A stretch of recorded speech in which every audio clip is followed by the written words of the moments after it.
আমন্ত্রণ জানাচ্ছি প্রিয় দর্শক মানচিত্র নিয়মিত আয়োজন কথোপকথনে। আসসালামু আলাইকুম দর্শক।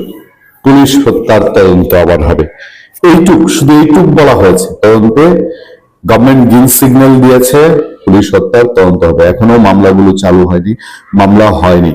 তাতে করে সেই জুলাই মেটিকুলাস ডিজাইনের যেই অংশগুলো, যেগুলো ফুলে ফেপে এক একটা কদবেল হয়েছে, কমলা হয়েছে, যেগুলো সেদিনও হোস্টেলের পাতলার ডাল খেয়ে থাকতো, এখন প্রত্যেকটা গাড়ি বিলাসী জীবন যেমন কাটায়, দেখেন এদের অবস্থা। বিষয় নিয়ে যদি আবার বিতর্ক তৈরি করা হয়, তাহলে জনগণ বাধ্য হবে রাজপথে নামতে। 24-এর গণ অভ্যুত্থান করেছে ছাত্ররা, আবারও শোনা হচ্ছে পুলিশ হত্যা তদন্ত নাকি আবার করা হবে। মীমাংসিত বিষয় নিয়ে যদি আবার বিতর্ক তৈরি করা হয়, তাহলে জনগণ বাধ্য হবে রাজপথে নামতে। 24-এর গণ অভ্যুত্থান করেছে ছাত্ররা, জীবন দিয়েছে সাধারণ মানুষ, কিন্তু তার ফল ভোগ করছে এখন নানান রাজনৈতিক শক্তিরা। এটা শুধু জাতীয় সংসদ হওয়ার জন্য নির্বাচন হয় নাই, এই নির্বাচন হয়েছিল সংস্কার পরিষদ হিসেবে এটাকে কার্যকর করার জন্য। আমরা যখন গণ অভ্যুত্থান করেছিলাম, আমরা একটা কথা খুব স্পষ্ট ভাবে বলেছিলাম যে আমরা পুরনো রাজনৈতিক বন্দোবস্তের পতন চাই, আমরা শুধু শেখ হাসিনার পতন চাই না। কত বড় মিথ্যা কথা, কত বড় প্রতারণার কথা। আপনারা কেউ শুনেছেন? এরা যখন আন্দোলন করেছিল তখন বলেছে তারা শেখ হাসিনার পতন চায় না, পুরো বন্দোবস্তে নতুন বন্দোবস্ত চায়। শেখ হাসিনার পতনের কথাটাই বলেছিল কিনা? তারা তো আন্দোলন করেছে কোটা বিরোধী আন্দোলন, এবং এই কোটা বিরোধী আন্দোলন শেষ 5 আগস্টের একদিন আগে তারা সরকার পতনের আন্দোলন, এক দফা আন্দোলনে গিয়েছিল। তারপর কোনোভাবেই বলেছিল যে আমরা নতুন বন্দোবস্তের কথা বলি, নতুন কিছুর কথা বলি? সেই সব তো গেছে। এখন কাঁপুনি ধরেছে হাঁটুর মধ্যে যে পুলিশ হত্যার বিচার হবে এই কথা শুনে। তাদের পিতা, তাদের ডক্টর ইউনূস, তাদের দলের জন্মদাতা, সে 25 জানুয়ারি জারি করা জুলাই অভ্যুত্থান সুরক্ষা ও দায় নির্ধারণ অধ্যাদেশে থানায় হামলাকে বিশৃঙ্খল পরিস্থিতির অপরাধমূলক অপব্যবহার বলা হয়েছে। বিশৃঙ্খল পরিস্থিতির অপরাধমূলক অপব্যবহার। শোনেন, চুরি করলে, খুন করলে একটা চিহ্ন রেখেই যায়। এই দায় মুক্তিতেই ফাঁক রয়ে গেছে, যেখানে এটাকে বলছে বিশৃঙ্খল পরিস্থিতির অপরাধমূলক অপব্যবহার, তার মানে সেখানে এটাকে অপরাধমূলক অপব্যবহার বলছে। আইন বিশেষজ্ঞদের মতে এই ধারার মাধ্যমেই পুলিশ হত্যাকারীদের বিচার সম্ভব। এবার দেখেন কাণ্ড। এর আগে নাসিরউদ্দিন পাটোয়ারির অডিও আপনাদের শুনিয়েছিলাম না? নাসিরউদ্দিন পাটোয়ারি তার ছিঁড়েছে, সে আগে ভাগে বলা শুরু করেছে পুলিশ হত্যা আমরা জড়িত না, বিএনপি জড়িত। হ্যাঁ, বাংলাদেশের অপরাধে কত বড় ভয়ঙ্কর মিথ্যা কথা বলে না, এবং এরা তো প্রত্যেকটা আগ বাড়িয়ে ধরা খাচ্ছে। একটা হত্যাকাণ্ড বাংলাদেশে, এবং সেটাকে তারা মীমাংসিত বিষয় বলছে। সে এতজন পুলিশ পরিবার এখনো নীরবে নিভৃতে কাঁদছে। তারা যে জুলাই হত্যার শিকার হয়েছে বলে ছাত্রদের নামে মায়া কান্না কাঁদছে, এদেরকে তো অনেককেই তাদের লোকজন মেটিকুলাস ডিজাইনের পার্ট হিসেবে তাদেরকে স্নাইপার রাইফেল দিয়ে হত্যা করেছে। এরকম অসংখ্য আলাপ আলোচনা চারদিকে। জুলাইয়ের সেই ইমোশনকে এরা বলি করেছে, এখন বলছে পুলিশ হত্যাকাণ্ডের তদন্ত করা যাবে না, বিচার করা যাবে না। কি অদ্ভুত সাইকোলজি! আবার নতুন বন্দোবস্ত দেখিয়েছেন 18 মাসের দেশটাকে মব জাস্টিস করে। এই নাহিদ ইসলাম রায়, এই সাজ্জিদ সালাম, হাসনাত আব্দুল্লাহ, এই নাসিরউদ্দিন পাটোয়ারিরা এখন আফসোস করে আমরা যা ইচ্ছা তাই করে দিয়েছি। এটাই মনে হয় স্বাভাবিক। এরা যে ইচ্ছা করলেই গিয়ে উশৃঙ্খলতা করতে পারছে, তারা এই কয়েকটা ছেলে পেলে চাইলেই দেশে যেখানে ইচ্ছে এখানে গিয়ে উশৃঙ্খলতা করতে পেরেছে। এটাই তাদের নতুন বন্দোবস্ত, এটাই তাদের স্বাধীনতা। আর বাংলাদেশে 16 কোটি মানুষকে জিম্মি করে, বন্দি করে, একটা বন্দি দশায় হিমশীতল করা পরিস্থিতি। পুলিশ বলছে, পুলিশের পত্রপত্রিকার দৃষ্টিকোণের খবরে আছে, আজকে পত্রপত্রিকার খবরে আছে 5 আগস্টে যে থানাগুলো লুট হয়েছে, যে অস্ত্রগুলো লুট হয়েছে, সেই অস্ত্রগুলো উদ্ধারের ব্যাপারে মাস্টার প্ল্যান কাজ করছে। মাস্টার প্ল্যান আছে এবং সেই অস্ত্রগুলো উদ্ধার হবে। অন্তর্বর্তীকালীন সরকার সেই অস্ত্রগুলো উদ্ধারের ব্যাপারে আন্তরিক ছিল না, ন্যূনতম আন্তরিক ছিল না, যে কারণে এখনো বড় অঙ্কের একটা অস্ত্র উদ্ধারের বাইরে রয়েছে। শুধু আইন শৃঙ্খলা বাহিনী চাইলেও হয় না, তাদেরকে সেই ফ্রিডম, সেই দিক নির্দেশনা দিতে হয়। সরকার সেটা দেয়নি, সরকার সেটা দেয়নি। ইউনূস সরকার জেল পালানো জঙ্গি এবং সাজাভুক্ত আসামি অসংখ্য আসামিকে ধরার ব্যাপারে এখনো কয়েকশো বাকি রয়ে গেছে। সেই ড্রাইভ দেয়নি, সেই চাপ দেয়নি, আইনশৃঙ্খলা বাহিনীকে বলেনি যেগুলো জঙ্গিরা জেল থেকে পালিয়ে গেছে, কারণ তাদেরই সমর্থন দরকার ছিল ওই সরকারের টিকে থাকার জন্য। যা ইচ্ছা তাই করতে পেরেছে, দেশে জঙ্গিবাদ উত্থানের মতন পরিবেশ তৈরি করেছে, অনুকূল পরিবেশ তৈরি করেছে, আন্তর্জাতিক জঙ্গি সম্প্রদায়ের আসার মতন অনুকূল পরিবেশ তৈরি করেছে। সেই জায়গায় এখন পুলিশ হত্যার বিচারের আওয়াজ আস্তে আস্তে আস্তে আস্তে আস্তে আস্তে জোরালো হচ্ছে। এটা কখনোই হতে পারে না। একটা আইনের শাসন প্রতিষ্ঠা করতে হলে হত্যাকাণ্ডের বিচার হতেই হবে। এটা ইতিহাস বলে, এটা ক্রিমিনোলজি বলে, এইটা প্রকৃতি বলে। হত্যাকাণ্ড কখনো তামাদি হয়ে যায় না, এবং এই তামাদি হয়নি বলে এখন পুলিশ, এবং বাংলাদেশে আমরা বলেছি, আমরা এই এবার যখন পুলিশ হত্যার তদন্ত হবে কথাটা শোনা যাচ্ছে, পত্রপত্রিকায় রিপোর্ট হয়েছে, দেশ রূপান্তর রিপোর্ট করেছে, তার আগে আমরা বলেছি বাংলাদেশের পুলিশ বাহিনীর মনোবল যদি ঠিক করতে হয়, তাদেরকে সঠিক নিয়ন্ত্রণে রাখতে হয়, তাহলে 5 আগস্ট ঘিরে যে পুলিশ হত্যাকাণ্ড ঘটেছে, শুধু জুলাইয়ের 18 থেকে আগস্টের 8 তারিখ পর্যন্ত আপনাদের একটা ফটোগ্রাফ দেখাই, সেখানে বলা হচ্ছে জাতীয় পার্টির মহাসচিব নাসিরুদ্দিন শামীম হায়দার পাটোয়ারি তিনি বলছেন যে ডক্টর ইউনূস যে 8 তারিখে এসেছিল দেশে 2024-এর, সে জানতো যে 5 থেকে 8 এর মধ্যে বাংলাদেশে মব হবে, বাংলাদেশে পুলিশ হত্যা করা হবে, এবং সেই সুযোগটা দেওয়ার জন্যই সে 8 তারিখে এসে ক্ষমতা নিয়েছিল, এবং এরপর আবার সে হত্যাকারীদের দায় মুক্তি দিয়ে প্রমাণ করে দিয়েছে ডক্টর ইউনূস পুলিশ হত্যাকাণ্ডের দায় থেকে বাঁচতে। সম্মানিত দর্শক, রাজনীতির ময়দান সম্ভবত সহিংস হতে চলেছে। এখনকার যে শুনশান নীরবতা, এটি শেষ কথা নয়। প্রধানমন্ত্রী তারেক রহমান সাহেব যে ভদ্রতা দেখাচ্ছেন, তিনি যেভাবে নীরবতা পালন করছেন এবং প্রায় সব ক্ষেত্রেই নিত্য নতুন চমক তৈরি করছেন। তার কন্যাকে রাজনীতিতে তিনি অগ্রগামী করছেন। তারপর বড় বড় চেয়ারের পরিবর্তে ছোট ছোট চেয়ারে বসে তিনি কাজ সারছেন, যেখানে সেখানে গাড়ি থামিয়ে দিচ্ছেন, যেখানে ইচ্ছা সেখানে তিনি হেঁটে হেঁটে চলে যাচ্ছেন। বইমেলা থেকে তিনি হেঁটে সচিবালয়ে চলে আসলেন। এই ধরনের কাজ তিনি যত বেশি করছেন, ধরে নিতে হবে যে তিনি দীর্ঘমেয়াদে ক্ষমতায় থাকার জন্য জনগণের যে সন্তুষ্টি, বিশ্বাস এবং আস্থা অর্জনের চেষ্টা করছেন। এটি তার রাজনীতির একটি দিক। এটির কাউন্টার যে দিক, এটি যদি আপনি কল্পনা করেন, তাহলে আপনি দেখতে পাবেন যে ইতিমধ্যে তিনি যে সিদ্ধান্তগুলো নিয়েছেন খুবই দ্রুত, এত দ্রুত যেটি তার প্রতিপক্ষ কল্পনাও করতে পারেনি।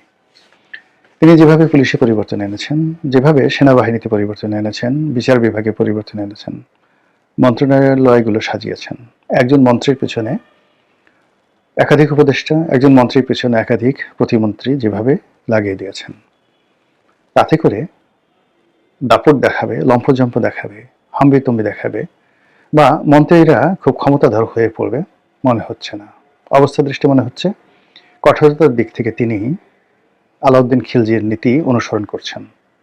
আলাউদ্দিন খিলজি, সম্রাট আলাউদ্দিন খিলজি এবং গিয়াসউদ্দিন বলবনকে বলা হয় ভারতবর্ষের ইতিহাসের সবচেয়ে কঠোর শাসক। তারা তাদের পুরো রাজত্বকে গোয়েন্দা নেটওয়ার্কে আবদ্ধ করে ফেলেছিলেন, এবং তাদের মন্ত্রীরা একে অপরের বাসায় দাওয়াত পর্যন্ত খেতে পারতেন না।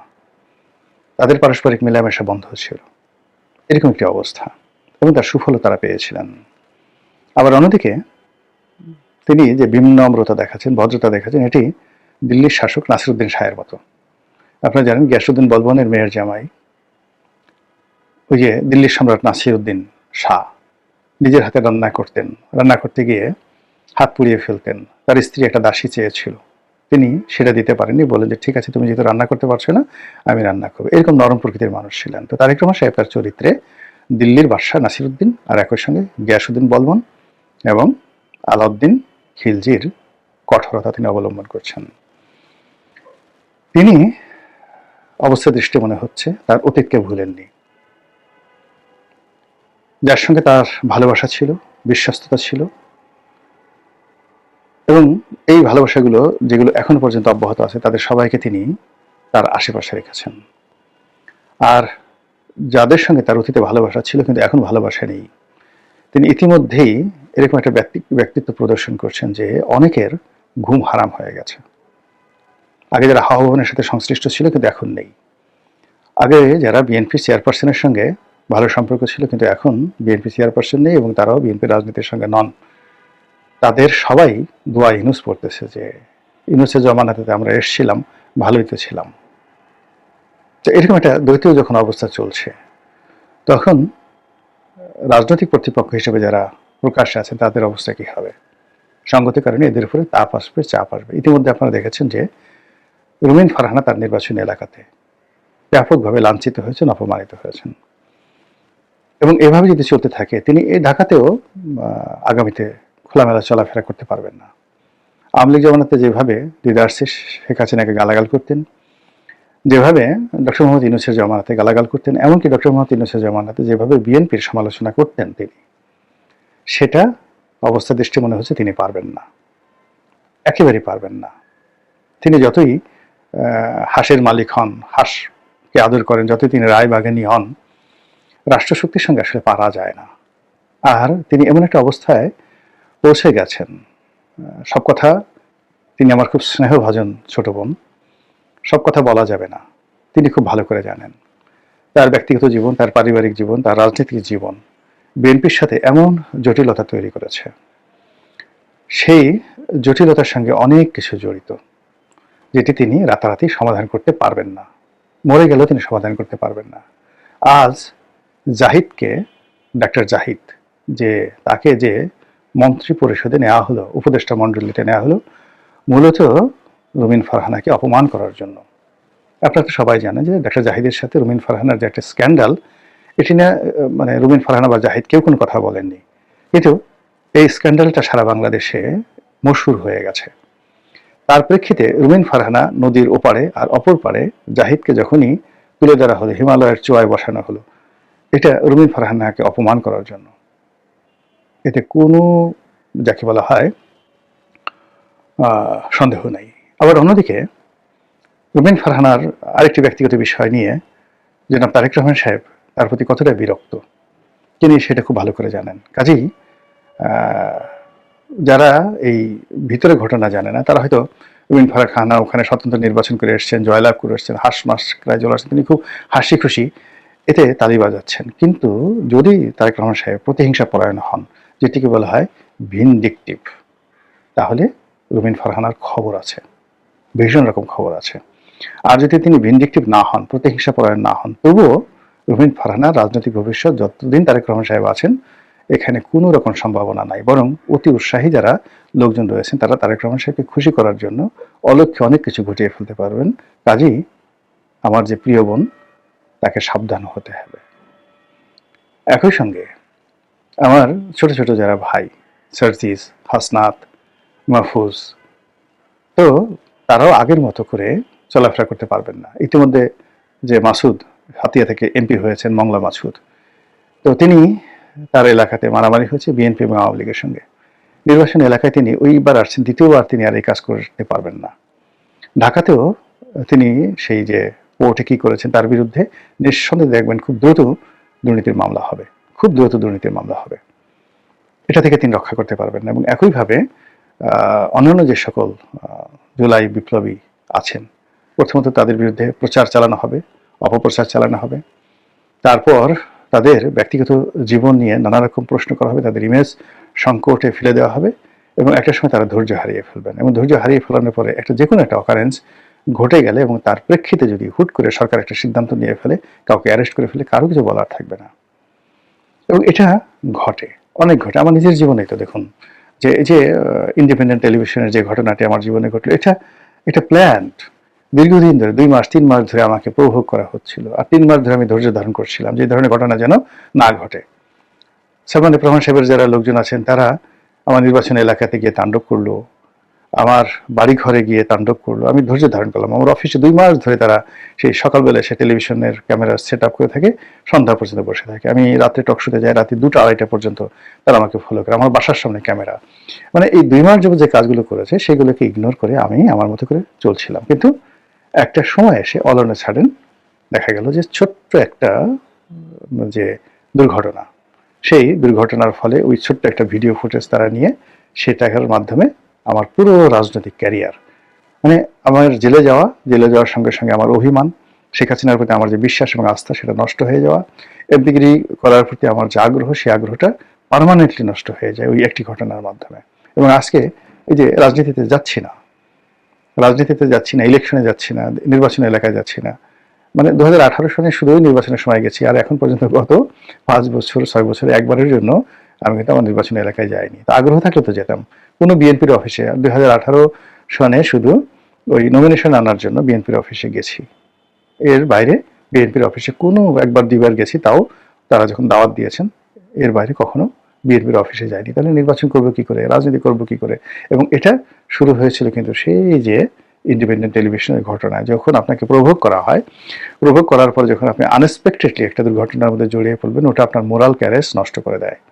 এখন যারা এই জুলাই আগস্ট বিপ্লবের নেতা, তাদের মূল শক্তি কি? তারা অর্থনৈতিকভাবে আমাদের সবার চেয়ে দুর্বল, অনেকের চেয়ে দুর্বল। পারিবারিকভাবে তারা তেমন কেউ নয়, শারীরিকভাবে তারা মহাবীর সেই আলেকজান্ডারের মতো নয়, কিংবা মহাবীর হানিবলের মতো নন, তারা আমাদেরই ছোট ভাই, সন্তান তুল্য।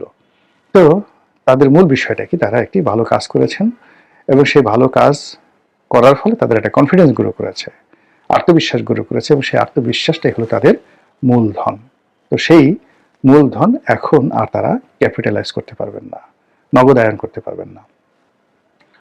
বর্তমান সরকার যেভাবে তারা দীর্ঘমেয়াদে কাজ করে যাচ্ছে, তাতে করে এনসিপি এবং জামাত, এই দুটো সংগঠনের মধ্যে যে ঐক্য আছে, বিএনপির প্রথম কাজ হবে এই ঐক্য বিনষ্ট করে দেওয়া, এবং এটা জামাত করতে বাধ্য হবে, এবং যাকে বলা হয় এনসিপি করতে বাধ্য হবে, যদি তারা নিরাপদ থাকতে চায়। কিন্তু তারা যদি বেপরোয়া হয়, তাহলে সরকারও তাদের বিরুদ্ধে বেপরোয়া হবে।